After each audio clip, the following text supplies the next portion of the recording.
When a reserved black teen becomes the target of relentless bullying at his new school, no one intervenes until his father, a feared mafia boss who abandoned that life years ago, decides some lessons need to be taught.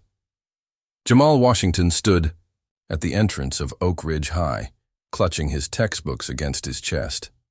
His eyes scanned the unfamiliar hallway, taking in the faces that barely registered his existence. He didn't mind being invisible. In his experience, invisibility meant safety. Chicago wasn't home. Home was Detroit, the brownstone with the cracked front steps where neighborhood kids played double dutch until streetlights flickered on. But after what happened there, his father had insisted they needed a fresh start. "You'll adjust," Isaiah Washington had told him. "Just keep your head down. Focus on your grades." Jamal was good at keeping his head down. He spoke only when necessary, answered questions in class with precision, and avoided the cafeteria crowds. His notebooks were organized, his clothes simple but neat, nothing that drew attention. For 3 days, his strategy worked. Then Brady Nelson noticed him.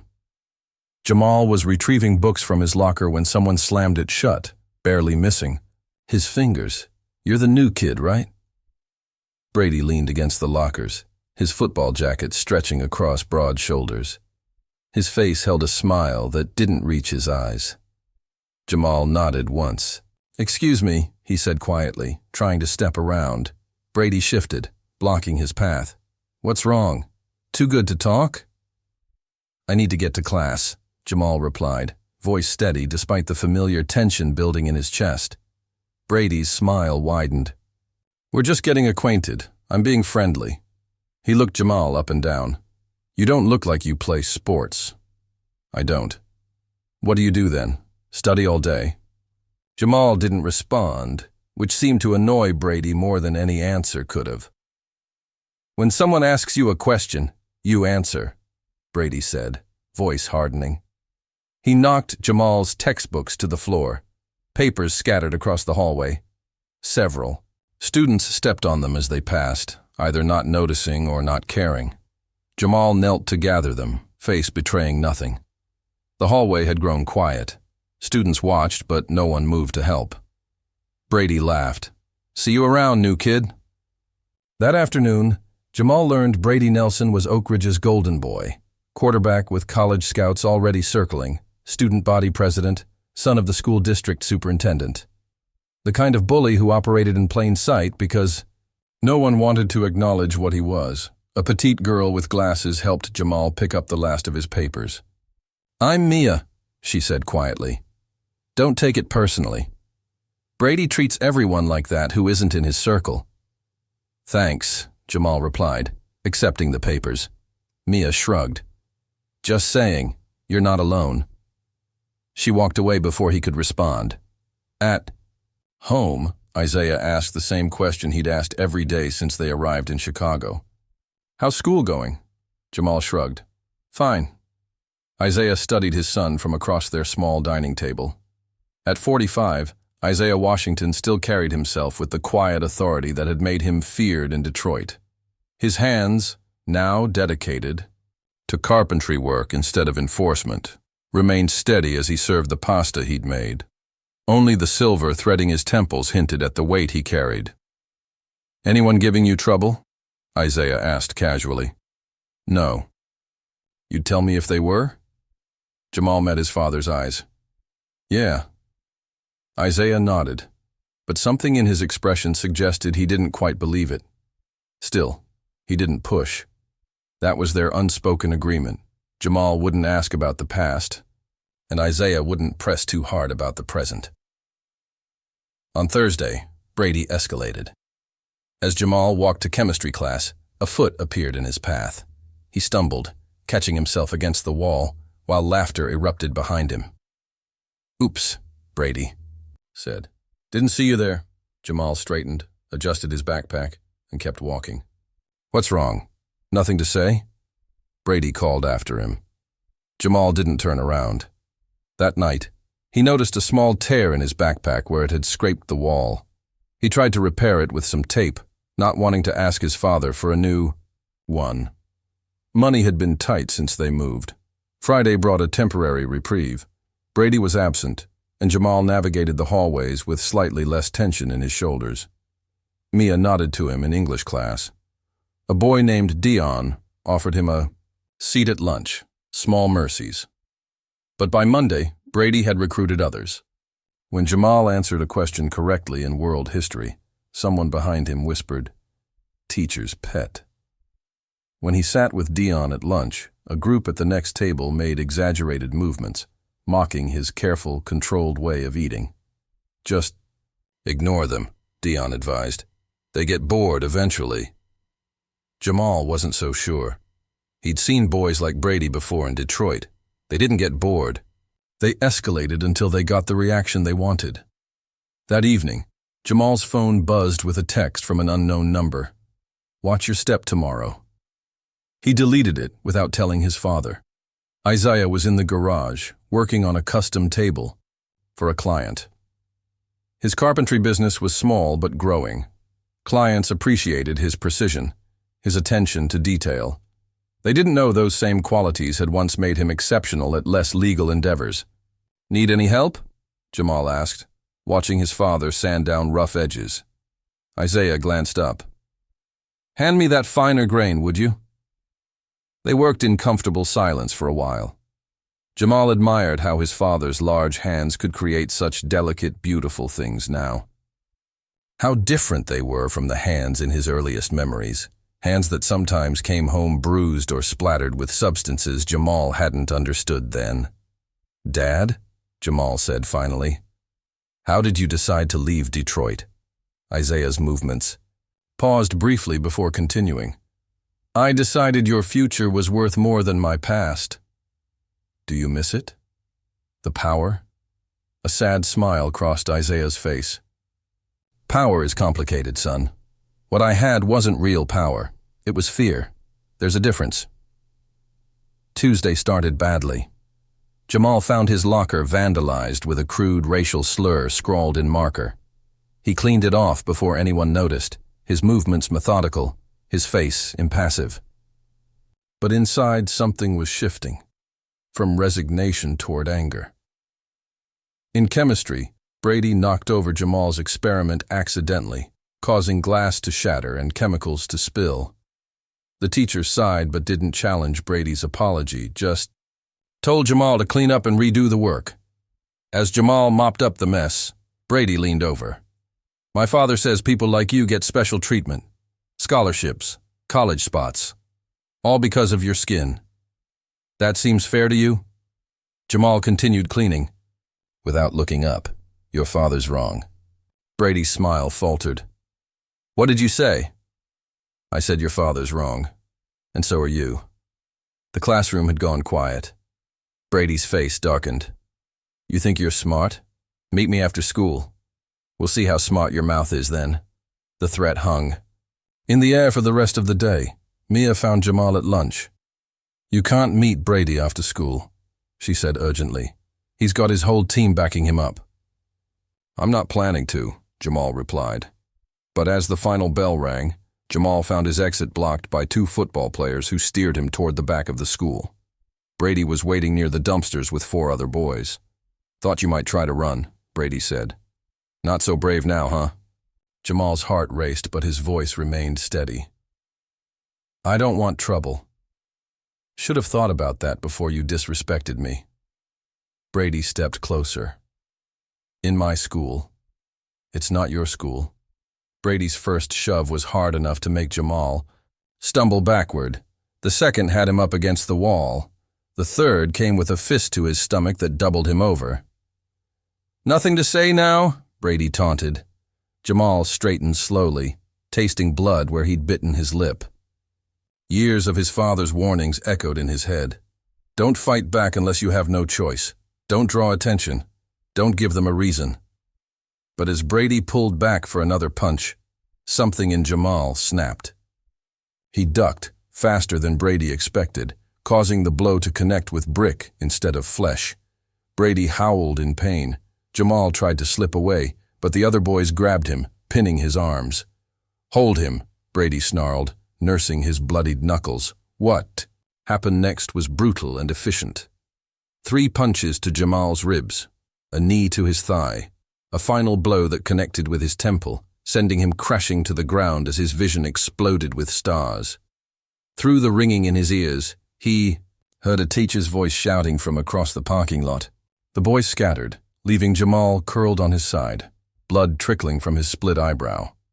The school nurse called Isaiah, voice clipped and professional as she described Jamal's fall that resulted in 6 stitches, bruised ribs, and a mild concussion. No witnesses had come forward. No, Jamal wasn't saying what really happened.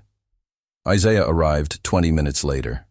His face revealed nothing to the school staff, but Jamal recognized the cold calculation in his father's eyes, an expression he hadn't seen in years. The drive home was silent until Isaiah finally spoke. "Who did this?" Jamal stared out the window. "I fell. Don't lie to me." Isaiah's voice remained gentle despite the steel underneath. "Not about this."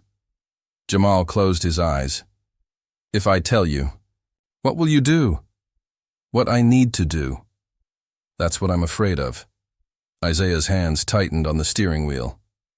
"I've given you space, respect your privacy. But this," he gestured toward Jamal's bandaged head, "this crosses a line." At home, Isaiah cleaned Jamal's wounds again, his movements gentle despite the intensity in his eyes.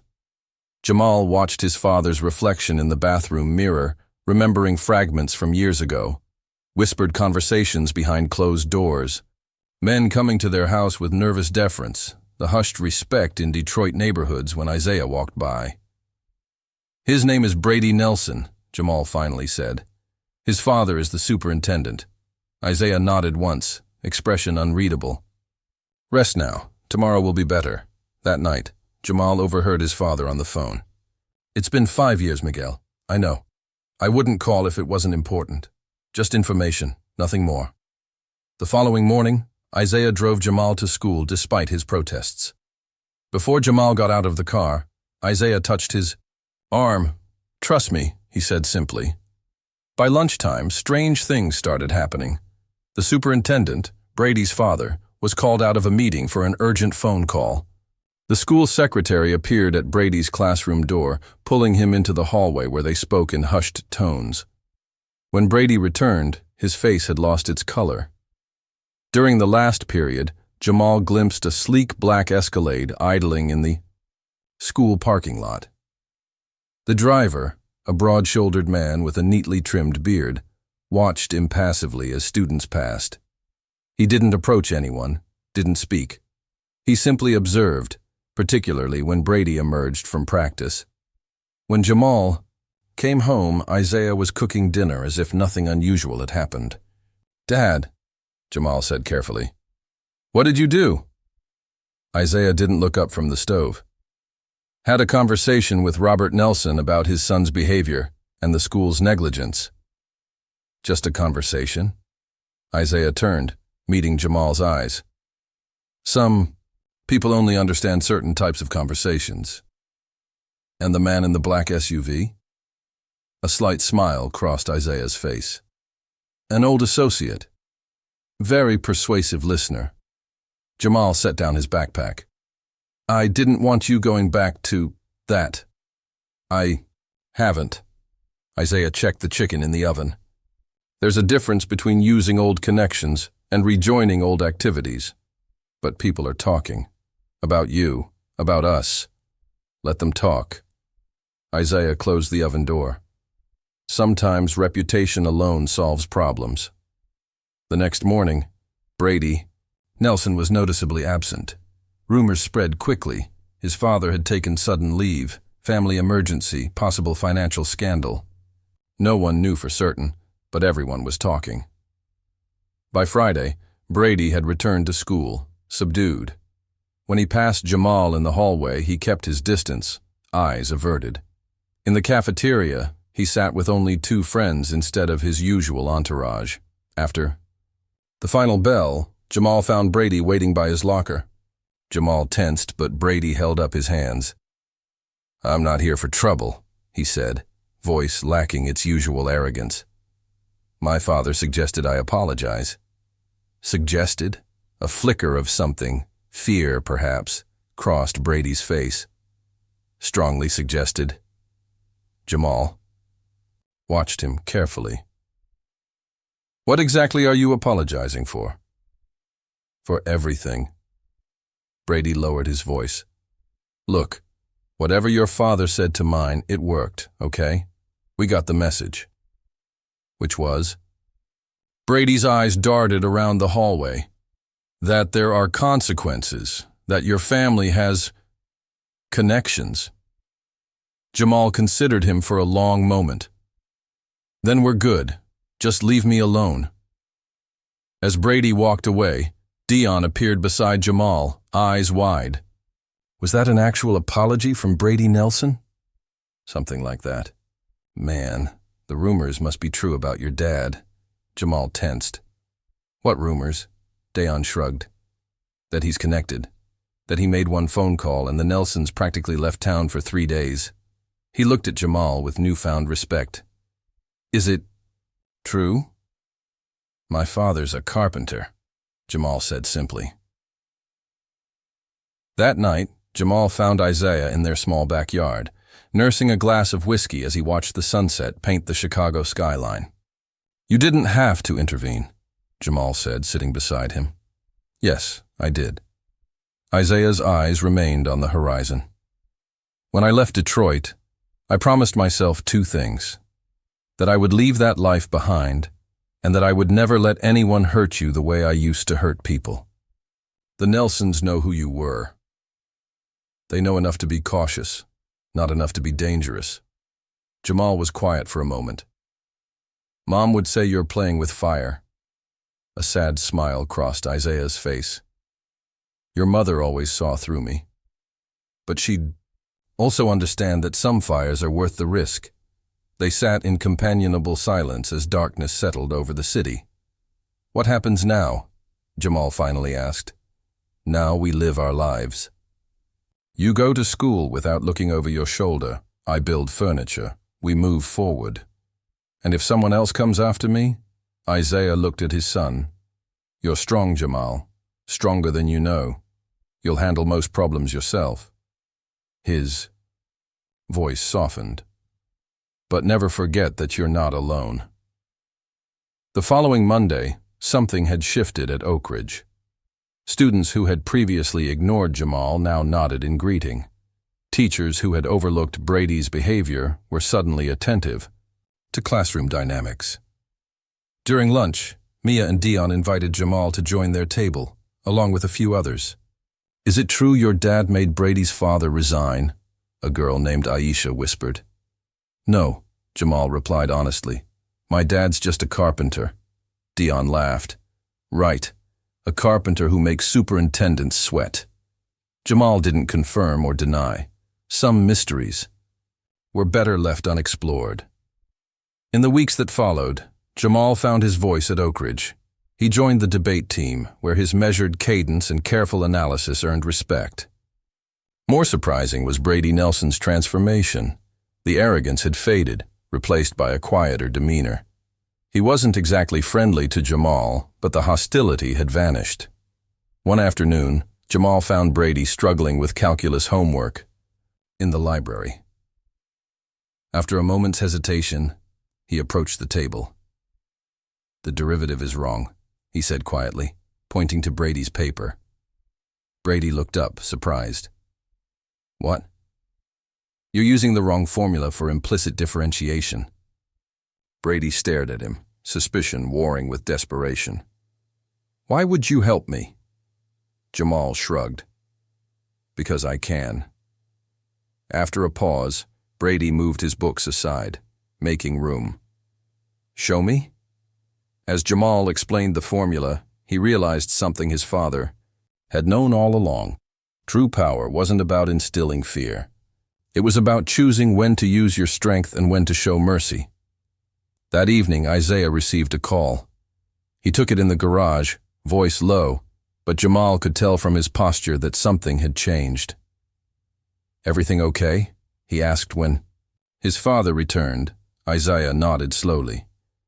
An old associate from Detroit, Ramon Garcia. He's in trouble, wants my help. What did you tell him? That I left that life behind. Isaiah's eyes met his son's. But he mentioned something interesting. Said the Nelson situation got attention back home. Said people are wondering if Isaiah Washington is back in business. Are you? No. Isaiah's answer came without hesitation. But perception creates its own reality sometimes. What happens now? Now we make choices. Isaiah leaned forward. I chose to leave that life for you. I intervened with Nelson for you. Now you need to choose what kind of man you want to be. One who uses fear as a weapon, or one who finds another way. Jamal thought about Brady's transformation, about his new friends, about the respect he'd earned through his own merits. I want to be the kind of man who doesn't need fear to solve his problems. Isaiah nodded, pride evident in his eyes. Then that's who we'll both be. 2 weeks later, Isaiah's phone rang again. This time, he put it on speaker as Jamal sat nearby. Washington, we need you back, the voice said without preamble. Things are falling apart in Detroit. With your reputation, my reputation is in the past, Isaiah interrupted. I'm a carpenter now. A carpenter who made Robert Nelson change schools for his kid, who had Miguel Suarez watching in high school. Come on, man. You can't leave this life behind. It's in your blood. Isaiah looked at Jamal as he replied, No, it's not. What's in my blood is protecting what matters. I chose a different path. This isn't over, the voice warned before the line went dead. Isaiah set down the phone. They'll try again. And you'll say no again? Jamal asked. Every time, Isaiah smiled. Some power isn't worth the cost.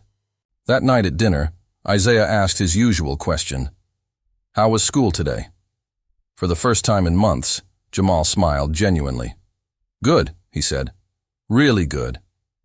Isaiah studied his son's face, seeing not just the boy he'd raised, but the man he was becoming, a man who understood the weight of legacy and the freedom of forging his own path.